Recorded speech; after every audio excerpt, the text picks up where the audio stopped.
Then I'm getting a divorce. Huh? Wait a minute. That's so sudden. See, that thing.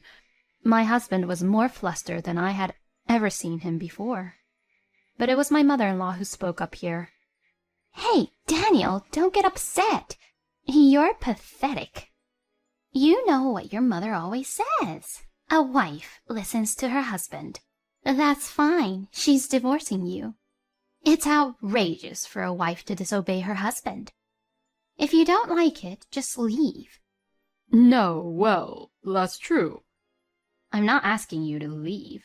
I'm already divorced, so it's inevitable that I'll have to leave. You're a woman of few words. I didn't like her from the beginning. What a coincidence. I hated you from the very beginning, too. My name is Clara, and I work for a company.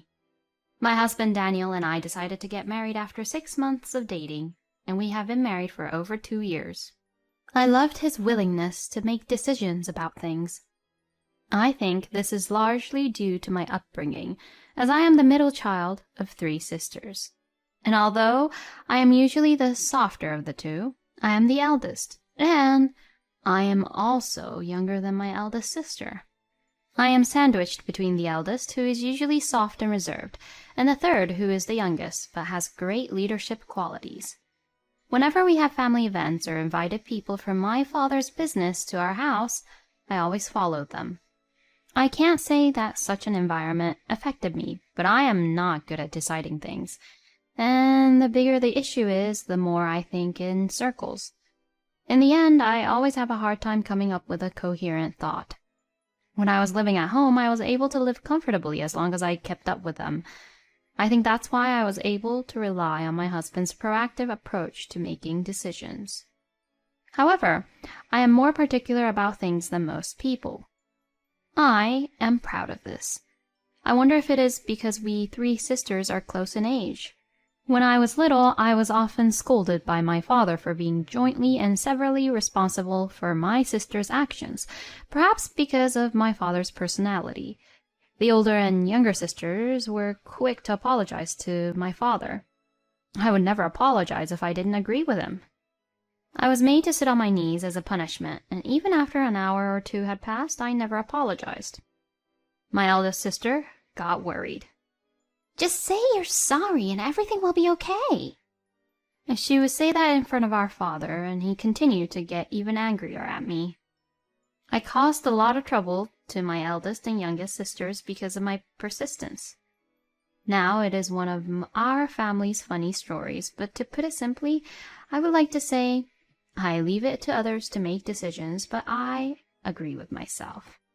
I am the kind of person who leaves decisions to others, but stubbornly refuses to agree to anything I don't agree with. My husband is a very special person who fell in love with me and asked me to marry him. Since my husband and I got married, our life has been peaceful.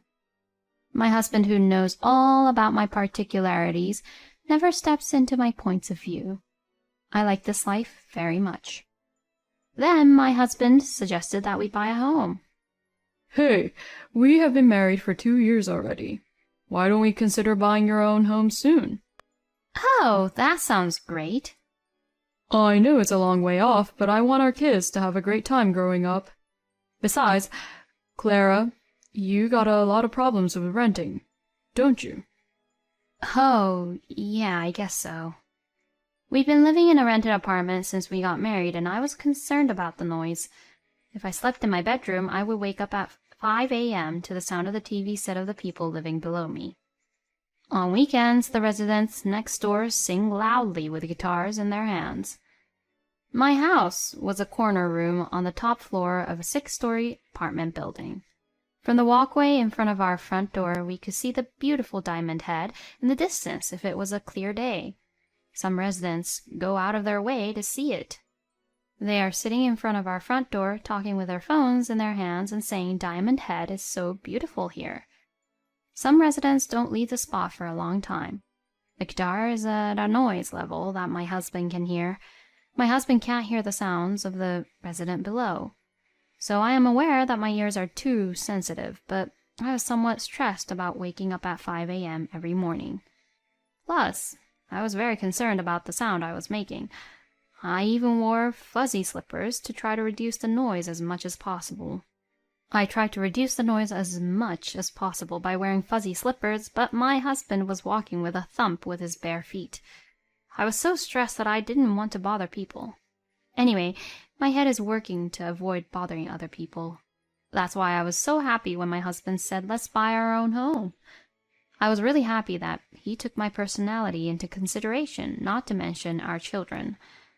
My husband was determined to buy a custom-built home and was determined to start from the land.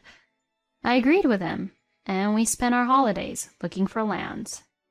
We found the land within 3 months, and when it came to sign the contract, I'm thinking $2 million for the land as a deposit and $3 million for the house.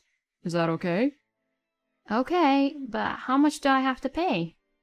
You don't have to pay, Clara. I'll pay from my savings. Aha, I see. I'll pay the mortgage, so I want Clara to pay for living expenses. Okay, let's do that.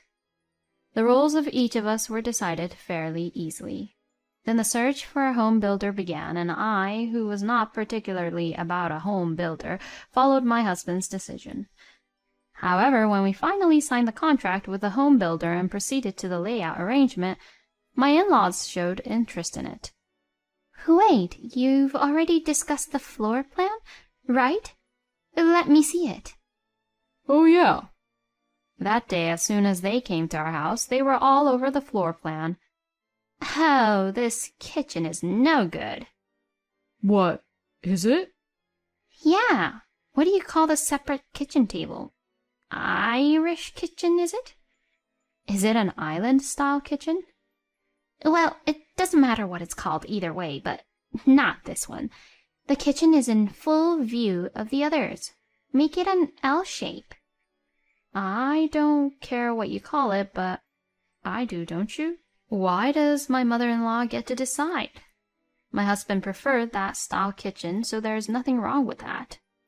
Me and Daniel prefer an island-style kitchen, so there's no problem. Then my mother-in-law glares at me, and then my husband, who rushes to intervene. Oh, well, it's still in the proposal stage, not a decision. Why don't we just talk about it some other time? My husband's statement misses the point entirely. Instead, why can't he just say, It's me and Clara's house, so it's none of your business, Mother. After that, my mother-in-law kept saying that we should take more different styled room layouts, and the house should be barrier-free, and so on.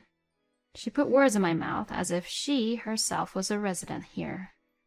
I remember my father-in-law also said that we should build a porch. I don't think so, but I think I should hit the nail on the head here. Hey, the new house is where Daniel and I are going to live, right? I posed the question to my husband after my in-laws got home. Yes, that's right. Only me, you, and the kids will live there, right? Why? Why? Because I'm not going to live with your parents. Is that for life? Yeah. You don't have to say it so clearly. If you don't make these things clear, you'll get into trouble later on. Besides, we talked about this when we started looking for a place, right? I told you that I would not live with my parents and I would not live with your parents. You agreed to that, didn't you? Well, yes, but what about a lifetime? Even Clara's parents will have to take care of our child in the future. They won't come. They are even looking for a home for the elderly, saying that children have their own life. And they already have a cemetery. Isn't that a little bit too cold? Cold? What do you mean? No, that means you won't take care of your parents at all, right? No, I will. Oh, I don't understand. If my parents are in trouble, I'll help them. That's a given. No matter how many nursing homes I look for, if my parents become sick, I will go and take care of them. What I don't tolerate is people who take it for granted that they have to take care of their children. My parents are people who try to avoid being a burden in their children's lives. Does that mean my parents are people who are a burden to their kids? To put it bluntly, yes. It means I can see glimpses of it. Because why do they meddle so much in our home affairs? We're independent, you know. If it's advice, I'll gladly accept it. But today, they're just trying to make themselves feel better. It looked to me like they were ordering us around because they're moving into a new house with us. That's not true. I see. Was I mistaken? Then I'm sorry. So even if we finish the new house in the future, I won't be living with your parents, right? Never. I see. I'm glad to hear that. I must have been mistaken. I'm sorry. I got the word out of my husband here that his parents would never live together. After that, his parents continued to meddle. This would be a straight line of living together no matter how you looked at it. If my in-laws are of good character, there is still some room to think about it. And if my husband had made it clear at the beginning that he wanted to live with them, there would be room to think about it in a certain way. I would have some room to think about it. However, I think my husband intends to force us to live together once the house is completed. And I don't like my mother-in-law. My mother-in-law is a gossipy person, and she is always looking for something to gossip about. There are several small houses right in front of my mother-in-law's house. My mother-in-law knows when they drive in and out and when they leave on their bicycles. She knows the whole process. This is because she peeks through the lace curtains every time she hears a sound. I am always disgusted by my mother-in-law's behavior. Well, if there is only one person like this in the neighborhood, I guess the security is protected to a certain extent. I hate my mother-in-law's behavior. I don't think she cares about other people. If someone is in trouble, you help them. That should be enough. And she only speaks ill of others, which I also dislike. My mother-in-law, when she opens her mouth, says that she doesn't hate me, that I'm not a bad person. But in the end, she always says bad things about people, and it leaves a really bad feeling to other people. She has a way of thinking that I cannot understand. And my father-in-law, who doesn't stop her. Sometimes they work together, listening through the curtains to see what the neighbors are up to. Sometimes they argue with each other about what to do and what not to do. It is hell for me to live with such parents-in-law. My husband also has a tendency to look down on people, just like his parents. I never saw a glimpse of this before we got married. I am sure he hid it from me. Since we got married, my husband has been talking down to people. I noticed negative comments such as, "He's useless. He can't do his job," and so on. As long as he belongs to the company, he thinks that way. However, it is the company that has decided to hire these people. We have nothing to say to them. They are probably working for the same company because they are expected to have a certain level of ability. It is a waste of time to pay attention to such things. It's not good for your mental health. But my husband seems to be keeping himself alive by denying someone else. I was a little disappointed in such a husband too, and now that disappointment is swelling into something bigger. If my husband forces me to live with his parents now, I will divorce him. When his parents made some remarks about the floor plan, I remained quiet. Then my in-laws started to show their own face and gave their demands to the architect without telling me. I guess this is completely out of the question now. At the beginning, he was asking how I was doing at first, but he was relieved that I wasn't saying anything anymore. I guess he was relieved. After that, he allowed me to say whatever I wanted to, and to my in-laws. Then a new house was built that embodied 100% of my in-laws' wishes. My husband was busy with the moving process, but we managed to get it done. The move was scheduled for tomorrow. "Well, let's go to our new house for a minute." My husband smiled and spoke to me. "We're going tomorrow anyway." "That's not going to happen. You have to watch where you put everything. Why aren't you so eager to do it?" "It's a new house, remember? I built this house for you." "How dare you? Who would want to live in a house that doesn't reflect any of my opinions?" "And besides, I'm also disappointed that you didn't go to check on the house even once. It's disappointing." "Because I'm not interested." "Huh?" "I'm not interested in a new house." "Oh, come on.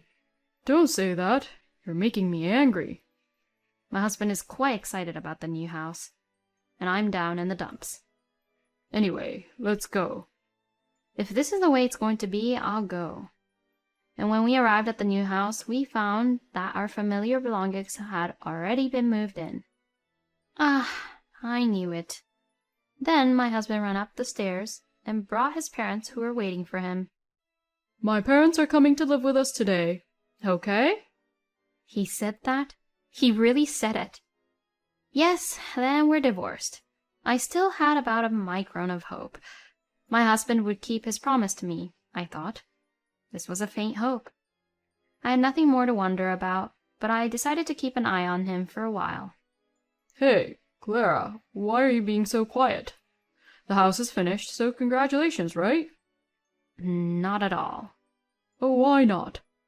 Because the no-good husband didn't keep his promise. What? You didn't keep your own promise. Hugh, what are you talking about?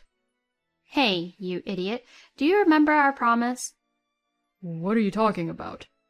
Oh, you're aware that you are no good. I said I didn't want to live with your parents. You told me that you wouldn't live with your parents either. Remember that? This place. This is the house I built with my money. So what? I decide who lives in that house. Oh, so? I'm the one who decided to move in with my parents. You'll have to follow that. So your promise to me was a lie? Yes, I did. Because if I didn't say so, the house wouldn't be built. Well, I don't understand what you mean by the house won't be built. So you lied to me when you said you would build a house for me? No, it's true, I like you. But my parents are important too, so I'm sorry. I see. Clara, yes. Then I'm getting a divorce. Huh? Wait, that's so sudden. See, that thing. My husband was more flustered than I had never seen him before, but it was my mother-in-law who spoke up here. Hey, Daniel, don't get upset. You're pathetic. You know what your mom always says, a wife listens to her husband. That's fine, she's divorcing you. It's outrageous for a wife to disobey her husband. If you don't like it, just leave. No, well, that's true. I'm not asking you to leave. I'm already divorced, so it's inevitable that I'll have to leave. You're a woman of few words. I didn't like her from the beginning. What a coincidence. I hated you from the very beginning, too. Just one last thing. Do you think you can pay the mortgage on this house with just Daniel's income? Huh? I knew it. You're mistaken that Daniel's income is enough to make it work. This house is in Daniel's name and the loan is in his name. He's borrowing the full amount calculated from his income. If we pay the loan with his income, who is going to cover the living expenses? Daniel also seems to have forgotten. It was me who would make the living expenses. You guys are already living on pensions, right? Poor you. You could be living in a new house. But you're going to have to pay for 3 people's living expenses with your pension. I'm sorry to hear that. No, Daniel. What's going on? You said you weren't going to collect a single penny from us. That's, well... Well then, it's no longer any of my business, so I'll be going. I left the place gallantly. The next day's move was actually already arranged so that only my belongings would be sent to my parents' house. I didn't want to give up hope about my husband until the very end, but given the reality of the situation, I think this was the right decision. After that, my husband and in-laws must have understood the reality of life not standing still in front of them. They came close to me afterwards, but their idea was to live together. There was no way I would accept that. But that is not the important thing. It was that they neglected me in favor of their own ideals. Besides, my personality is such that what I decide is unwavering, no matter what anyone says. In the end, the divorce took 6 months, but we managed to finalize it. After that, the newly built property seemed to have been given away, and less than 2 years after its completion, it was listed as an auction property.